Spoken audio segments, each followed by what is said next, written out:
All right, so you guys are all lined up according to height, yes?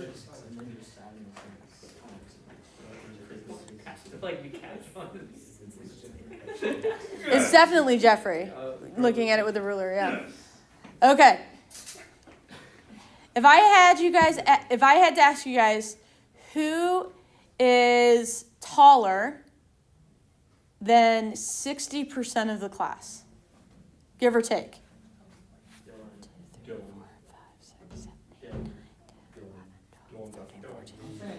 There are 15 of you, so let's see. We would basically just want to figure out what is 60% of 15, yeah? 8. So who's taller than 8 people? 1, 2, 3, 4, 5, 6, 7. So it would be Theo. Theo would be the person who is taller than 60% of the class. And guys, in any of this, did I ask you your height? No. You with me? Whether we measure you in inches or feet or centimeters, Theo is taller than 60% of the class. And that describes where he fits in height relative to the rest of you. Yes? Yes. Okay. Who's the 30th percentile? I'm going to say Jada. I would say it's probably Jada. Because so if there's 15 people, they'd have to be bigger than 4.5 of you. So kind of around Jada and Charlotte, right? Does this make sense? I'm sorry? Okay. So compared to the class as a whole, is Jada tall or short? Short. Super short? Yes. Super short. Kind of mid-short, right? She's in the shorter half, but she's also very close to the center. Now, it turns out that there's, we can put one more person on this line, right?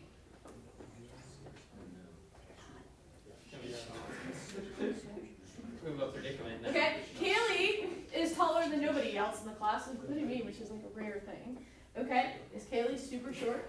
Yes. Compared to the rest of the class, yes? Is Jeffrey super tall? No. Yeah.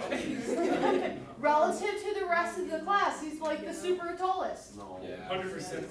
They're like all. Technically not at all. Technically not at all. So, well, I know what a percentile is, so maybe you should let me be in charge of this. Yes. Okay? You guys get the basic premise that you have a relative position compared to your classmates. Yes? And this is like one of those things that always happens. We have relative. So how do we describe super short versus midway short? Which, by the way, Jada, you're not short. Yeah. You're pretty short. I don't know. Versus kind of tall versus really tall. How do we use numbers to describe those things? That's what we're going to talk about today.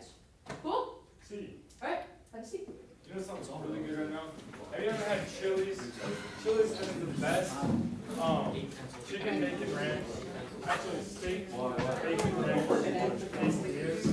Okay. Chili's is the place.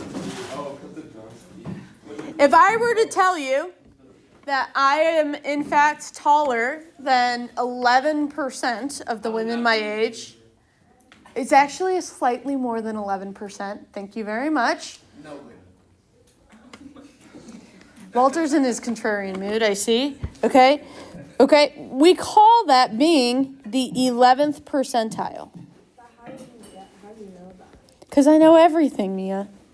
Is it because you went to Because I know things. I know mathematical concepts that we aren't going to get to today. How do you know that you're taller than 11%? So here's what I know.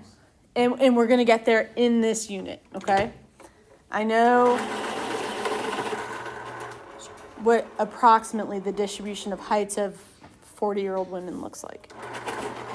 It has a mean, it has a standard deviation, and it follows what we call a normal curve, which makes it very predictable. So ask me that on, give or take, Friday. Definitely Monday. We'll take care of that. Okay? Yeah. Can I move closer? Yeah. Because I feel like I can't sit. Yeah. I didn't assign you that seat. You assigned you that seat. Oh. Look at me being responsible. Okay. All right. So let's talk about a percentile and what it is.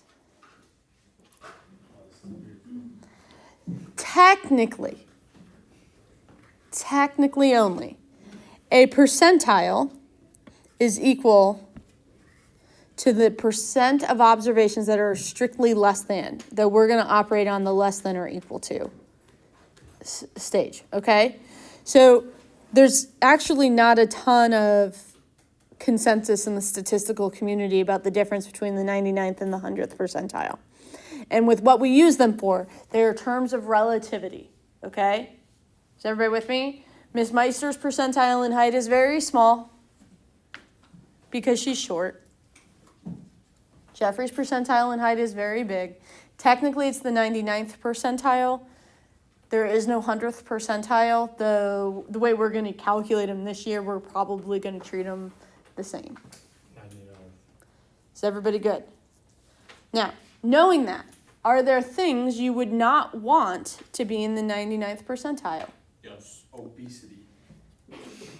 So you would not want your weight to be in the 100th, 99th percentile, yes? It could be muscle weight, but it could also be fat weight. So some people use the BMI for that to like distinguish between those Or, two. like BMI is just like your fat to, or your weight to height, so it could be muscle too, which wouldn't be very. Yeah, the BMI has long been Yes. thrown out as a measure of fitness. What else might you want to have a low percentile for? Bad Death grades. rate. AST. Driving accidents. It's like Number of accidents that you've had? Sure. I would want that to be a low percentile. Uh, How fast your mile time is? yes. Right? Running in general, like anything that's racing, you would want to have a low percentile, not a high percentile. Golf. Arrest. Golf, your golf abilities, you would want to be well, it depends. Are you going to measure by your average score or your handicap? Griffin. Cholesterol. Would you want your cholesterol? Maybe. I would imagine you would want your cholesterol to be around the 30th or 40th percentile. It depends. Cholesterol in the United States, we might want to be around the 30th or the 40th percentile. But in other cultures that tend to have lower cholesterols overall, maybe you'd want to be the median. Yeah, cholesterol is important. People who don't produce enough cholesterol on their own, like, have like a lot of deformities and whatnot. There's a, yeah, It is essential. yes. Your blood pressure, I would think you'd want to be around the 50th percentile. You don't want it to be too low. You don't want it to be too high. So as we talk about percentiles, one of the things that gets really misconstrued with students is that they hear the word percentile and they think like percent on a test, like I want to be in the top 10%. Well, top 10% of running times is bad. Top 10% of cholesterol levels is bad. Top 10% of IQ score, good.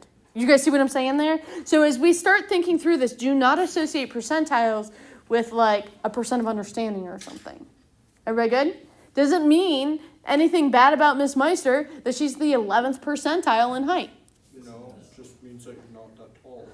Well, it means I can't reach the top shelf, which definitely irritates me a lot, right? Go through any of these cabinets, there's nothing on the top shelf because I can't reach it. You know what I'm saying? Yeah. Isn't it true the taller you are? Mrs. Walker filled the back cabinets before like early moving. That's not mine. She is Mrs. Walker, very tall. She can reach all the top shelves.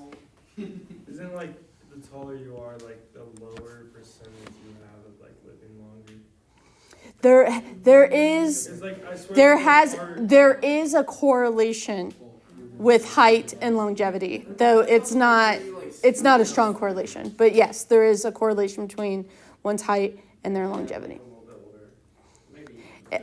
Here's what I can say.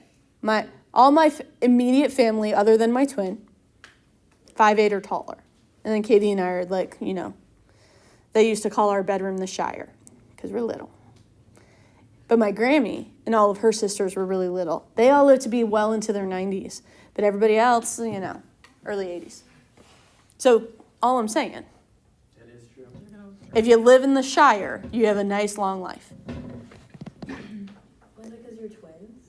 Like, No, it's because Grammy's genes. We've got Grammy's genes. Mom got Grandpa's genes. We like. it's not just because aren't twins usually born premature, smaller? But usually your genetics takes over. So, for example, do we have any other twins in the room? One of which is like the tallest person in the room. Almost the Second tallest. second tallest, right? No, we're like the same height. You have a twin? No. But Jacob has a twin, right? And were you guys premature? Why are we thinking Cody? But probably not, Yeah, Jacob's Yeah. my twin. Why is my name on the paper? because we're going to do something with it. Oh, okay, cool. Special. Okay. Yeah, put all this. So guys, help me out. Remember that 5 number summary? We had the min, the Q1, the median, Q3, and the max. How do those relate to percentiles? They are very specific ones. Okay, so by the way, 11th percentile, guys, we would write that as P sub 11. P with an 11 as a subscript. Okay, so what would the minimum be? P 0, because it is taller than 0% of people. What about Q1? 25. It would be the 25th percentile because Q1 is larger than 25%. The median would be the 50th. Q3 would be the 75. The max would be kind of P100, but really P99999999.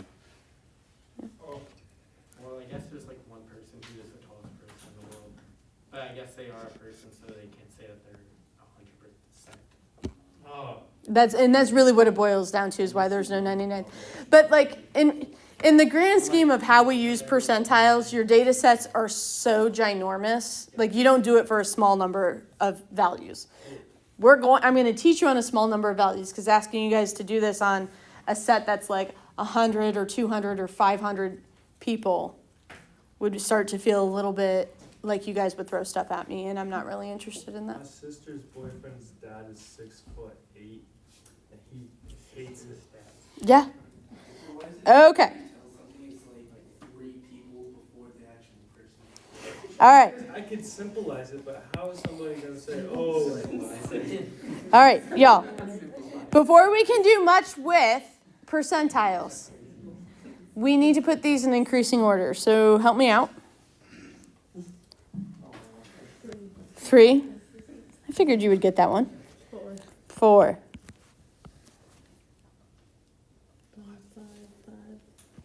5.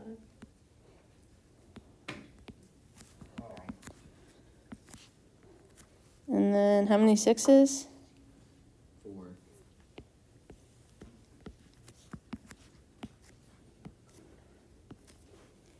And then 2 7s?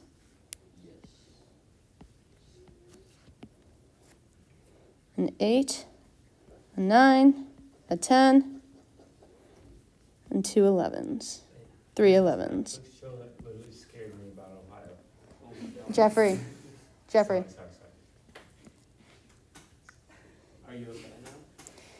Alistair. Okay. So, if I wanted to find the percentile for different students, we could say, well, what percent of students have 3 or less names? 3 or less letters in their last name. That's what I really meant to say. I'm going to go with... Sorry, you have the shortest last name. Oh, your Scrabble score had to have been really tiny as well, wasn't it? 3? Yeah, I think so. Yeah. You've got a lame last name. How many were 3? 17%.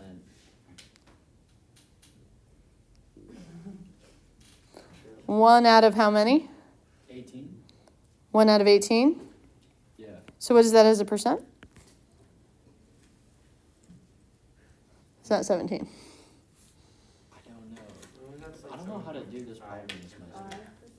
Is it a little, probably just a little bit more than 5? 0.05 repeating. Okay, so if I call that 0.056, which we would call the 5.6th percentile, is equal to 3 letters. Yeah, you're just dividing 1 divided by 18 to turn that fraction into a percent.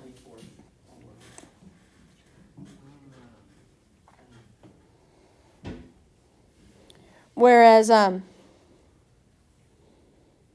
Alistair, how many letters are in your last name? I'm gonna assume 11. Can I tell you that my biggest moment of pride was I spelled it right on the first time when I typed it in. That's actually pretty good. I'm impressed. Not gonna lie, I only learned how to say it like 2 years ago. I don't think most people still don't know how to say it. I don't You know. have been using it for like 8 years. And guys, Most people- how many students have 11 or less letters in their last name? 100%. 100. 18 out of. So we could call Alistair P100. Or really what we're saying is 11 letters in the last name, right? Mhm.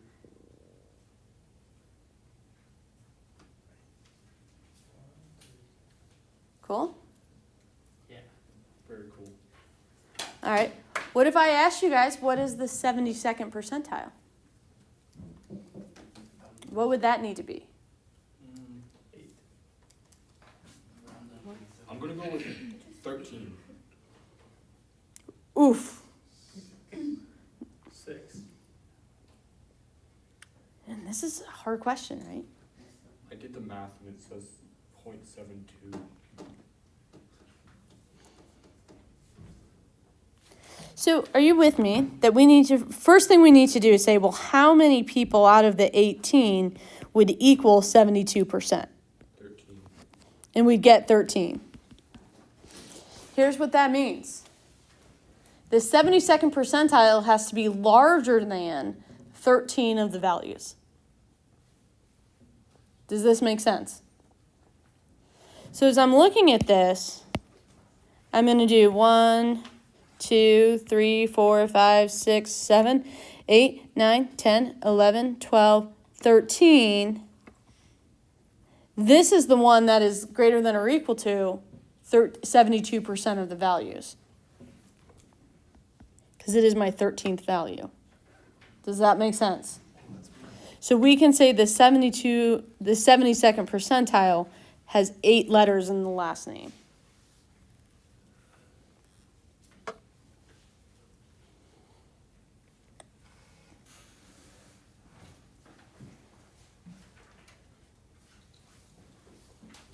Everybody good? Fantastic.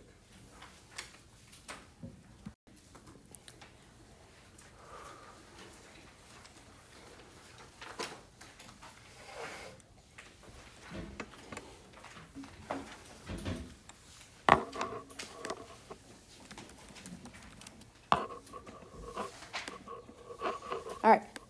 Another just different way that we can measure where somebody's position is we can use something called its standardized scores, also known as a z-score. Okay.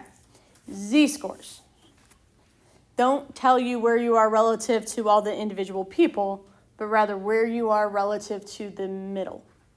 In other words, the mean. Everybody good? And the way we count z-scores, instead of saying, oh, Miss Meister's 5 inches shorter than the mean, 5 inches doesn't mean a lot when we don't know how spread out heights are. Okay? Instead, we use a number of standard deviations from the mean. Okay? And being more than 2 standard deviations from the mean is kind of crazy. So, what I have here are the first 36 Super Bowl times, or Super Bowl scores, the score of the team that won the Super Bowl. This is the first 36 of them. You can see here I said that the mean is given, I already calculated it for you, was 31.8, and the standard deviation was 10.7.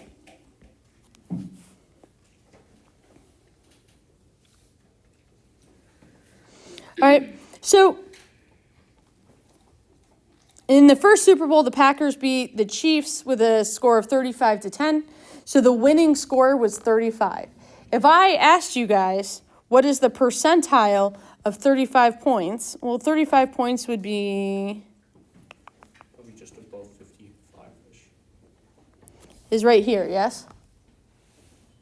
Well, it's technically right here. These are the 35-point games. But I want us to be able to see those. So I'm going to draw right there. And what percent of these games is that? 86.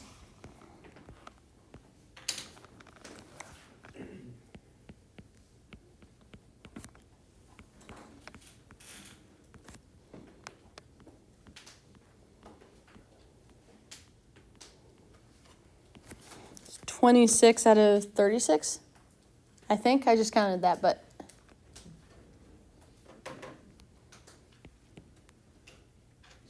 72%? that's 72%. Okay, so we can say that the 72nd percentile is equal to 35. And this is saying compared to the games that are scored less. Okay?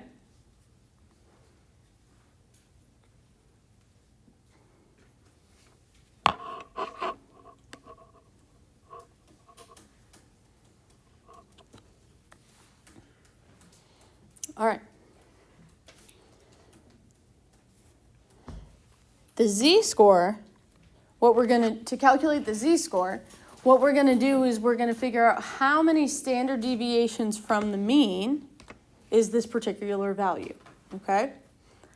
So,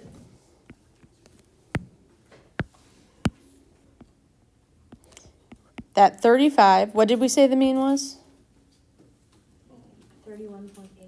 So first we're going to find out what is that distance between, and then divide by that standard deviation.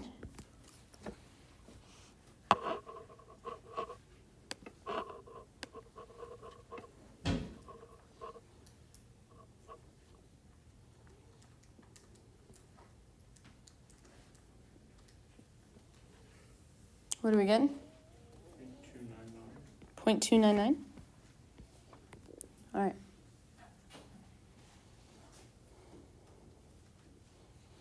And I would interpret that as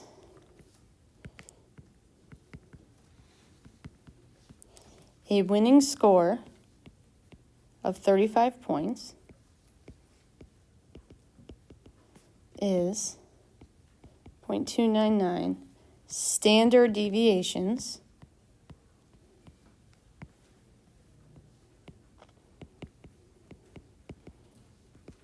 above the mean.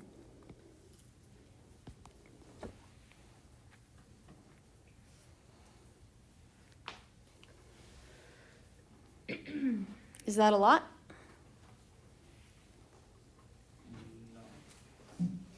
Not really. Is it more than average? Sure.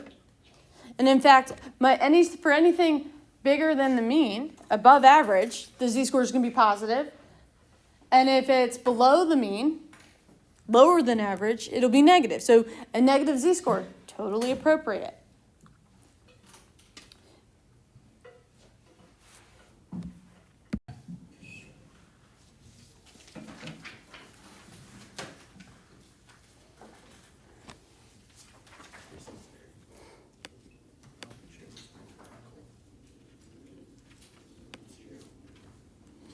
I picked Ashley because I have a good friend named Ashley. That's how I pick most of the names for my story problems. Based off of your friends. Huh? Based off of your friends. Either friends. I'm slightly surprised we haven't gotten any Indies and Gerties yet. Indies and Gerties. These are my doggies' names. Indy, Gertie, and Bacon. You should do that. Bacon always has like Bacon gets left out for a reason. It's not that I don't like bacon. Ooh, that's a bad starting sentence. It's that bacon is not likable. Does Yara like bacon? Yes, Yara loves bacon, which is why I like bacon. So are you telling me you just have a dog and you take care of it, but you don't really like the dog? So you guys I like the dog. I don't love the dog. Dysfunctional Doesn't like roommates. the dog. Because he's shown, because someone I care about very deeply loves the dog. This is like one of those things that happens as you get older. Yeah. You make compromises.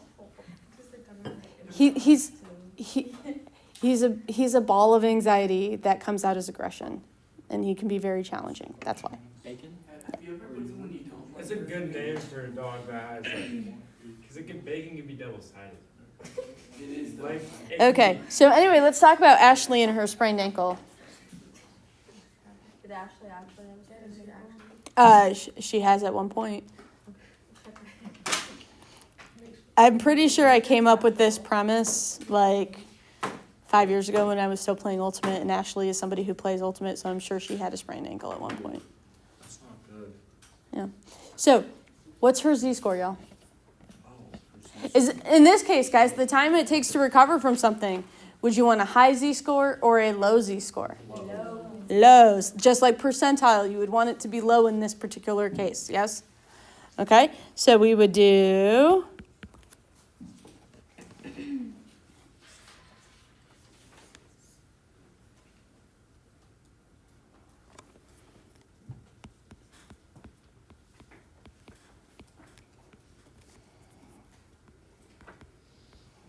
Would the X be 14 days? Mm-hmm. Julio Jones.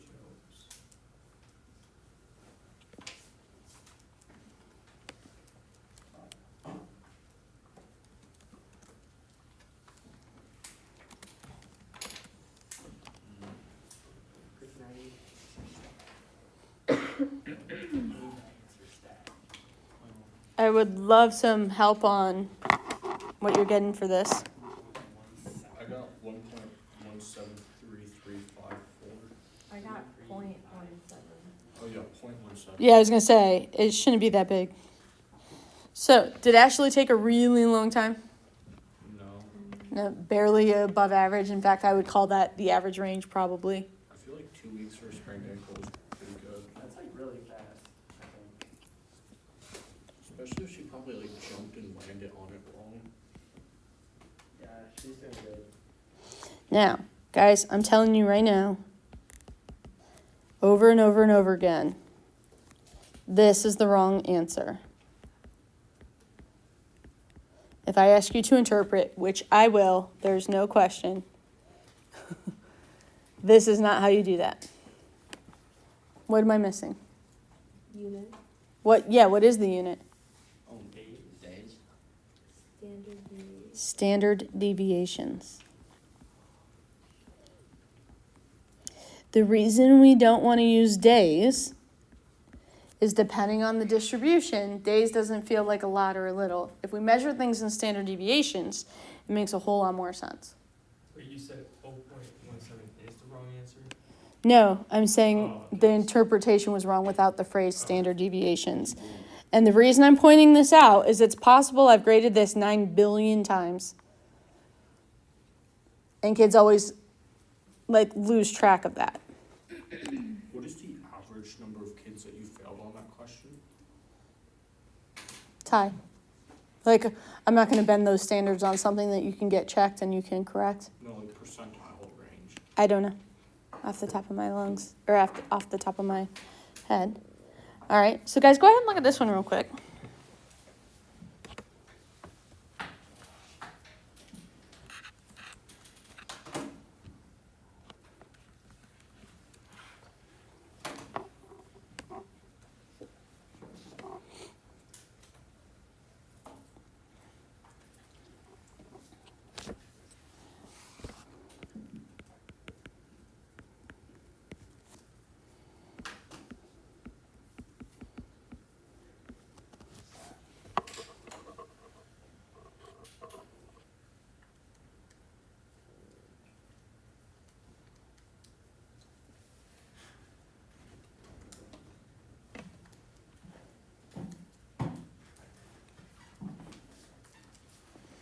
Can we compare just the two classes to each other? Looks like the English class is a heck of a lot easier than the science class, yeah? Yeah. So doing So doing well on a test is actually, like, your grade on that test doesn't really compare you to your peers, right? It's just, so how does one compare to their peers? That's something where we might calculate a z-score. So in science, Tom scored an 82. And we can find that z-score. And in English, he scored a 91. So on which one did he do better?